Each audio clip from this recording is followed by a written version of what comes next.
The first step would be for you to not see the behavior through the label of bullying and to try and it is, I'm not saying that it isn't that. Between you and me, as we think about it, we can absolutely call it that. We have a shared understanding of what that means. Bringing that word in for the kids isn't going to likely have the desired effect as you're describing. So what I would do is I would perhaps on the back end for myself, make myself a little journal page and say all of the things that I consider bullying. And then I would get it down to the micro moments of the behaviors that I am seeing happening and not happening. So that when I talk to the child, I'm talking about the behavior, the thing that was said, the thing that was done, the thing that didn't get said, the thing that didn't get done.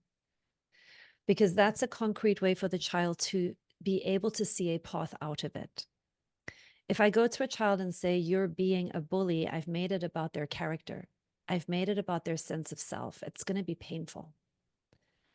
And it gives them one of two choices. They're either going to start identifying with that label and using it for power, or they're going to go into shame and not get a lot of learning and growth done or skill building done because they're disabled by so much self-judgment.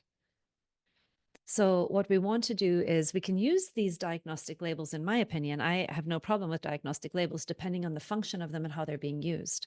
And they're not effectively used in my mind to actually get behavior change or to help someone. They can be helpful for us on the back end to get some umbrella categorical terms of patterns that we're seeing. And in this case, it sounds like what you're describing is a pattern of, and he's saying to you, I mean, he's so sweet, I'm trying to help. So undoing the enemy image of a bully and working on my own stuff around my own history with that, that's the back end work.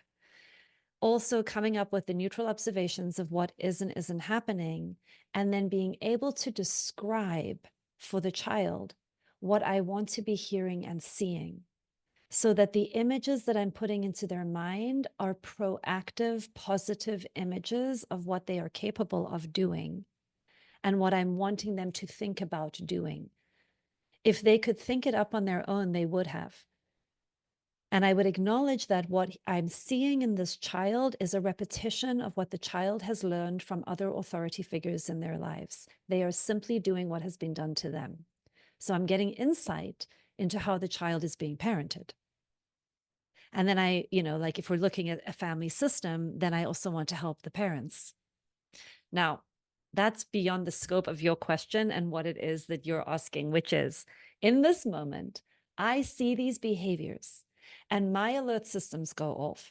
And I want to find a way of reacting in that moment that isn't repeating this pattern of domination and is actually showing this kid a new way of being. So I'm going to name the behavior. When I heard you say, to your brother, blah, blah, blah. When I heard you say this to Caleb, when I saw you grab the thing out of his hand, whatever it is that happened, really, really important.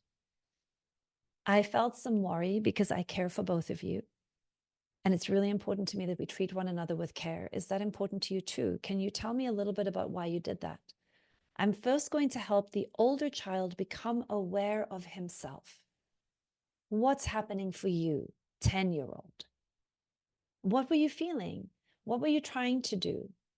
And I'm going to let that kid tell me his good intentions, and I'm going to join him in his good intentions. So you're trying to help.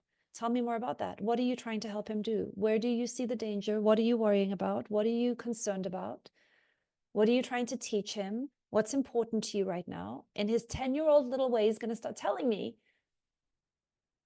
And then I'm going to put a yellow highlighter around every single thing that I agree with and that is right and that is good about him.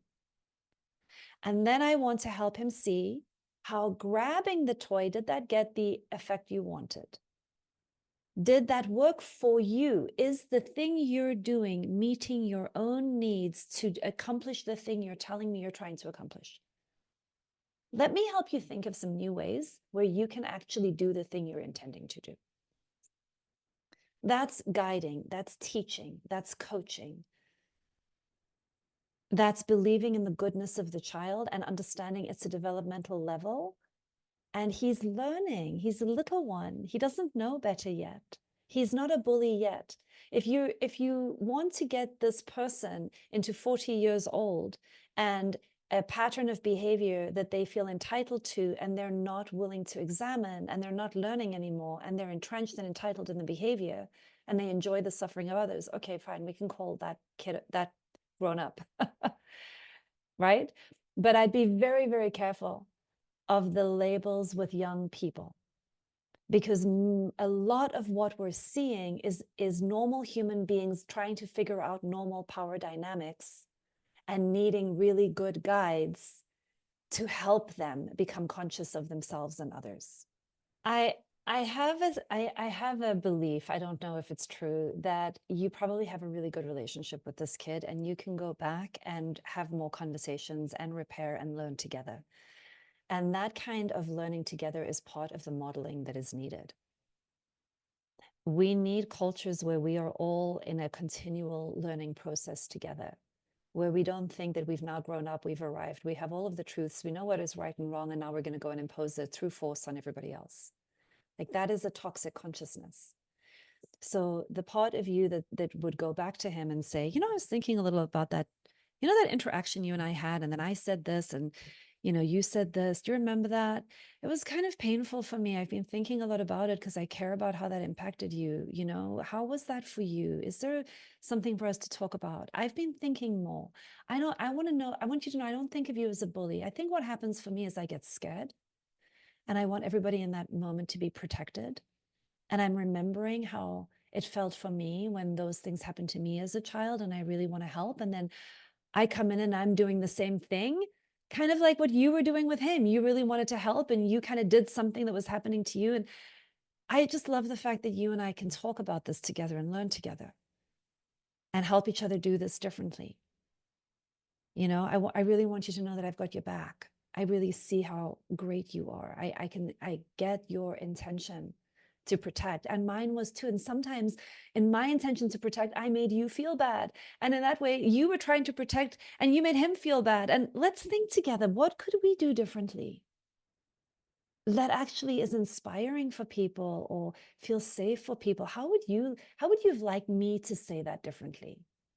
What if we asked Caleb how he would have liked that to have gone differently? What if we learned together? You can lead the way into creating those relational containers for those kinds of countercultural conversations.